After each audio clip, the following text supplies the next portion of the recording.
ఇవాళ చాలా దుఃఖంతో బాధతో ఆర్తితో నల్లగొండలో ఈ సభ నిర్వహించబడుతున్నది.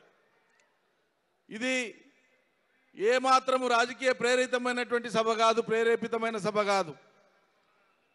తెలంగాణ సిద్ధించిన తర్వాత కేసీఆర్ గారి నాయకత్వాన సుదీర్ఘ పోరాటం తర్వాత మన ఆనందం కనీసం 9-10 ఏళ్ళు కూడా ఉండనటువంటి ఒక స్థితిని ఇవాళ అధికారంలోకి వచ్చినటువంటి కాంగ్రెస్ పార్టీ కల్పిస్తూ ఉన్నది. ఒకనాడు హైదరాబాద్ రాష్ట్రంగా ఉన్ననాడే ఈ హైదరాబాద్ రాష్ట్రాన్ని బలవంతంగా ఆంధ్రాలో కలిపినటువంటి పాపం ఆనాటి కాంగ్రెస్ పార్టీదే.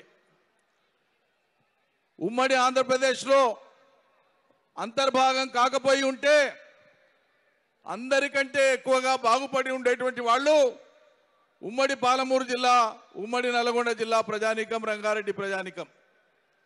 కారణం ఆనాటి నిజాం కాలంలోనే తలపెట్టి బూరుగుల రామకృష్ణారావు గారి తొలి ప్రజాస్వామ్య ప్రభుత్వంలో ప్రాజెక్టులకు రూపకల్పన చేసి 174 టీఎంసీల నీళ్లను కృష్ణా తుంగభద్రలోకి వెళ్ళి తీసుకొని అప్పర్ కృష్ణా భీమా తుంగభద్ర హైలెవెల్ కెనాల్ ద్వారా ఉమ్మడి పాలమూరు జిల్లాకు 174 టీఎంసీలు గ్రావిటీ ద్వారా ప్రవాహ కాలువల ద్వారా అందించడానికి తలపెట్టినటువంటి ప్రాజెక్టులు ఒక పక్క, నల్గొండ జిల్లా సర్వం పారగలిగినటువంటి అవకాశం ఉన్నటువంటి నందికొండ ప్రాజెక్టును తలపెడితే హైదరాబాద్ రాష్ట్రాన్ని తీసి ఆంధ్రలో కలిపినటువంటి పాపానికి మనం కట్టదలుచుకున్నటువంటి ఉమ్మడి పాలమూరు జిల్లా కోసం అవసరమైన ప్రాజెక్టులు అవి కర్ణాటకలో భూభాగంలో కలిసిపోయినాయన్న నెపం మీద ఆనాటి ఆంధ్రప్రదేశ్ ప్రభుత్వం ఆ ప్రాజెక్టులను రద్దు చేసింది. అదేవిధంగా నందికొండ ప్రాజెక్టును కట్టవలసిన చోట కట్టకుండా కిందికి తీసుకొని పోయి నాగార్జున సాగర్ కట్టి ఎడమ కాలువ ఎత్తున పెట్టి అతి తక్కువ ప్రాంతానికి మాత్రమే సాగునీళ్ళు ఇచ్చేటువంటి ఒక పరిస్థితి కల్పించినారు. ఆ తర్వాత ఎస్ఎల్బిసి మొదలుపెట్టి ఏళ్లు గడుస్తున్నా పూర్తి చేయలేదు. కృష్ణానది నుంచి ఒక్క ప్రాజెక్టు పూర్తి చేసి నీళ్లు ఇవ్వడానికి 30-40 ఏళ్ల కాలం తీసుకున్నారు. ఉమ్మడి పాలమూరు జిల్లాలో తలపెట్టినటువంటి ఒకే ఒక జూరాల ప్రాజెక్టు, అది కూడా ఉమ్మడి ఆంధ్రప్రదేశ్ ప్రభుత్వం ఆనాడు బచావత్ ట్రిబ్యునల్ ముందు వాదన చేయకపోయినా పాలమూరు ప్రజల దీన స్థితిని చూసి జాలిపడి బచావత్ ఆనాడు కేటాయించినటువంటి నీళ్లతో కట్టవలసినటువంటి జూరాల ప్రాజెక్టును 20 టీఎంసీలు కడతామని చెప్పి చివరికి అది 11 టీఎంసీలకు కుదించి ఆఖరికి 6.5 టీఎంసీలు మాత్రమే నిల్వ సామర్థ్యం ఉండేటువంటి ఏకైక జూరాలను పూర్తి చేయడానికి 36 సంవత్సరాల కాలం తీసుకున్నది ఉమ్మడి ఆంధ్రప్రదేశ్ ప్రభుత్వం. కాంగ్రెస్ వచ్చే, తెలుగుదేశం వచ్చే. ఆ తర్వాత ప్రాజెక్టుల ఊసులేదు. తెలంగాణ ఉద్యమం కేసీఆర్ ప్రారంభించిందే కృష్ణా గోదావరిలో తెలంగాణ ప్రజల వాటా దక్కాలి, ఈ ప్రాంతం సస్యశ్యామలం కావాలి నా తెలంగాణ 1 కోటి ఎకరాల సస్యశ్యామల సీమ అని చెప్పి నినదించి ఉద్యమాన్ని ప్రారంభించి దశలుగా ముందుకు తీసుకొని పోయి 2002 నవంబర్ మాసంలో 45 రోజుల కార్యాచరణను ప్రకటించి 2002 నవంబర్ ఆఖరి వారం నుంచి జనవరి 2023 వరకు 45 రోజుల పాటు జల ఉద్యమ కార్యక్రమాన్ని ప్రకటించి కృష్ణా గోదావరి జలాల్లో తెలంగాణ ప్రజల వాటా తేల్చాలని అద్భుతమైనటువంటి ఉద్యమ కార్యాచరణ ఇచ్చి తెలంగాణలో ఉండేటువంటి రైతాంగానికి, సామాన్య జనానికి నీటి అవగాహన, టీఎంసీల లెక్కలు తెలిపినటువంటి ఉద్యమ నాయకత్వం కేసీఆర్ ప్రజ్ఞ.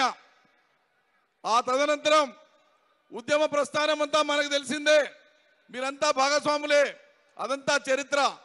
ఒకసారి రాష్ట్రం సిద్ధించిన తర్వాత వరుసగా ఏ వాగునీళ్లు ఎక్కడ మలపాలి, ఏటి మీద ఎక్కడ కట్టాలి, ఎక్కడి నుంచి ఎక్కడ చెరువులకు నింపాలి, తెలంగాణలో ఉండేటువంటి ఇంచు నేల మీద సమగ్రమైనటువంటి ఒక అవగాహనతోన సాగునీటి ప్రాజెక్టులకు రూపకల్పన చేసి పెండింగ్ ప్రాజెక్టులను పూర్తి చేసేటువంటి ఒక కార్యక్రమం.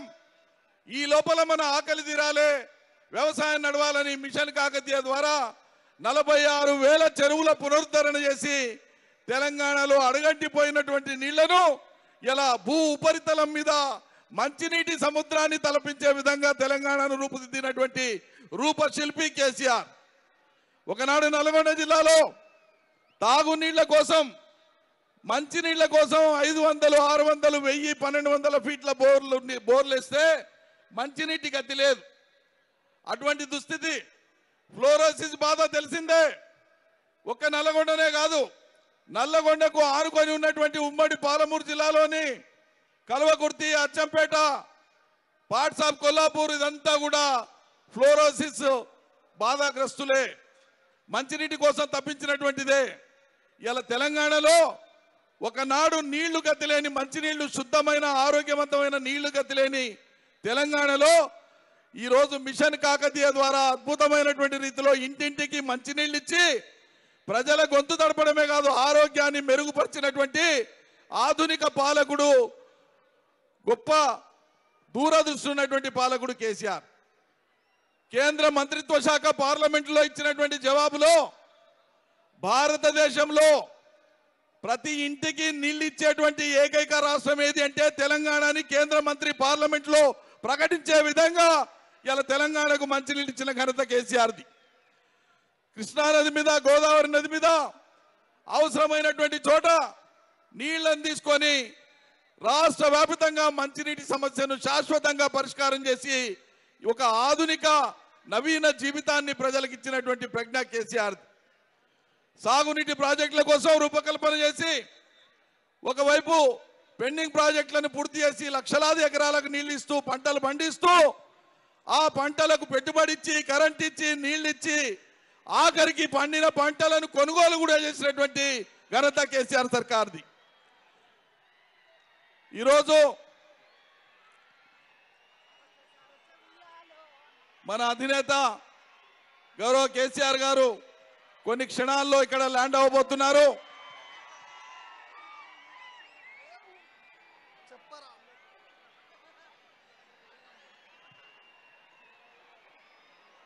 కొత్త ప్రాజెక్టులను తలపెట్టి పాత ప్రాజెక్టులు మొత్తం తెలంగాణ అవసరాలను తీర్చవు కాబట్టి కొత్త ప్రాజెక్టులను తలపెట్టి వాటి కోసం నీటి కేటాయింపుల కోసం కేంద్ర ప్రభుత్వం దగ్గర మన వాదనను ఎప్పటికెప్పుడు వినిపిస్తూనే న్యాయబద్ధంగా రేపు తేలేటువంటి నీళ్లు ఎన్ని తేలినా అందుకు పరిమితమైనటువంటి పద్ధతిలోనే ప్రాజెక్టులకు రూపకల్పన చేసి ఈరోజు డిండి కానీ, మునుగోడు, దేవరకొండ ప్రాంతాలకు ఇచ్చేటువంటి ప్రాజెక్టు కానీ, పాలమూరు, రంగారెడ్డి కానీ, ఉత్తరాన గోదావరి నది మీద కాళేశ్వరం కానీ, మరి కాళేశ్వరాన్ని పూర్తి చేసుకున్నాం.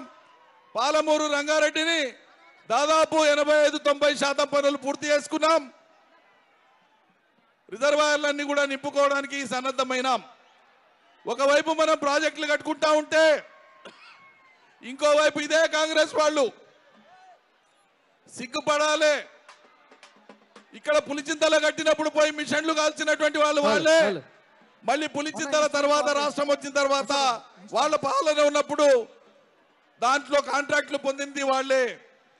పాలమూరు, రంగారెడ్డి ప్రాజెక్టు కోసం మనం ముందుకు పోతా ఉంటే అనేక కేసులు వేసి పాలమూరు, రంగారెడ్డి ప్రాజెక్టు జాప్యం కావడం కోసం కారణమైంది కాంగ్రెస్ పార్టీ. అనేక కేసులు వేసినారు. కానీ వాళ్ళ నిస్సిగ్గుగా ఏం మాట్లాడుతున్నారు?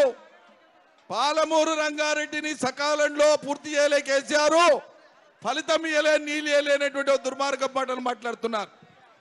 ఒకవైపు సహకరించని కేంద్రం మన నీటి వాటా తేల్చకుండా 9.5 ఏళ్లైనా సరే కృష్ణా నదిలో ఆంధ్ర తెలంగాణ వాటాను పంచకుండా ఒకవైపు కేంద్రం సహకరించని తీరు, మరోవైపు కాంగ్రెస్ వాళ్ళు వేసినటువంటి కేసులు, వీటన్నింటినీ అధిగమిస్తూ మనం ముందుకు పోయి పాలమూరు, రంగారెడ్డిని రాష్ట్ర సొంత నిధులతోన మనం దాదాపు పూర్తి చేసుకున్నాం. కొన్ని ప్రవాహ కాలువలు తవ్వుకుంటే ఈ స్థితిలో హలో ఈరోజు ఆర్కెస్ట్రా సైలెన్స్ ఒక పెనుముప్పును, ఒక ప్రమాదాన్ని తెలంగాణ ప్రజల యొక్క జీవన్మరణ సమస్య అయినటువంటి కృష్ణా నది జలాల మీద ఒక గొడ్డలి పోటు లాంటిది కాంగ్రెస్ పార్టీ నిర్ణయం తీసుకుంది. కాంగ్రెస్ ప్రభుత్వం అదేంటంటే నీటి వాటా తేలే వరకు మన అజమాయిషిలో ఉండే నాగార్జున సాగర్, ఆంధ్ర అజమాయిషిలో ఉండే శ్రీశైలం పర్మనెంట్ గా నీటి వాటా తేలే వరకు ఇది కొనసాగాలని చెప్తా ఉంటే కేసీఆర్ 9 ఏళ్లు దాన్ని కాపాడుతా వస్తుంటే ఈరోజు కాంగ్రెస్ పార్టీ, కాంగ్రెస్ ప్రభుత్వం పోయిన జనవరిలో, మొన్న జనవరిలో 17వ తేదీ నాడు కేంద్రంలో జరిగినటువంటి మీటింగ్ లో ఆంధ్ర తెలంగాణ 2 పార్టీలు ఒప్పుకొని వచ్చినాయి. ఏం ఒప్పుకొని వచ్చినాయి? ఈ కృష్ణా ప్రాజెక్టులను, వాటి కింద ఉండే మొత్తం అవుట్లెట్స్ ని కేఆర్ఎంబి పరిధికి ఇవ్వడానికి, మన రాష్ట్రం యొక్క హక్కుల్ని వాళ్ళ చేతిలో పెట్టడానికి అంగీకరించి సంతకాలు పెట్టేసి వచ్చినారు. ఇవాళ సంతకాలు పెట్టిందే గాక మేమేం పెట్టలేదు, కేసీఆర్ అంగీకరించిండని చెప్పి వైపు మాట్లాడుతూ మళ్ళీ వాళ్ళ శాసనసభలో మొన్న ఏ రకంగా మళ్ళీ తీర్మానం పాస్ చేస్తారు. ఒకవేళ కేసీఆర్ అప్పగించి ఉంటే మీరు శాసనసభలో తీర్మానం ఎందుకు చేయవలసి వస్తుంది? కాబట్టి ఈరోజు కాంగ్రెస్ ప్రభుత్వానికి కృష్ణా జలాలే కాదు, వాళ్ళు ఇచ్చిన ఏ హామీలను అమలు చేసే చిత్తశుద్ధి వాళ్ళకి లేదు, ఆ ఉద్దేశం వాళ్ళకి లేదు. దురదృష్టం ఏంటంటే ఒకనాడు మన నీళ్లను, మన రాష్ట్రాన్ని ఆంధ్ర ప్రాంతానికి అప్పచెప్పినారు, ఆంధ్రలో కలిపేసినారు. ఇవాళ మనకు ఉండేటువంటి రాష్ట్రం అయినాక కూడా మనకు ఉండేటువంటి కృష్ణా జలాల మీద మనకున్న హక్కును కృష్ణార్పణం చేసి ఆంధ్రకు అప్పచెప్పేటువంటి కుట్ర పన్నారు. దీన్ని బహిరంగపరిచి తేటతెల్లం చేసి ప్రజల్లోకి తీసుకుపోవడం కోసమే మరోసారి జల ఉద్యమానికి శ్రీకారం చుట్టడానికే ఇవాళ నల్లగొండ వేదికగా ఈ శంఖారావాన్ని మోగించడానికి కేసీఆర్ గారు మరోసారి మీ ముందుకు వస్తున్నారు. పెద్ద ఎత్తున మీరందరూ కూడా స్వాగతించి సభను దిగ్విజయం చేయవలసిందిగా ప్రార్థిస్తున్నారు.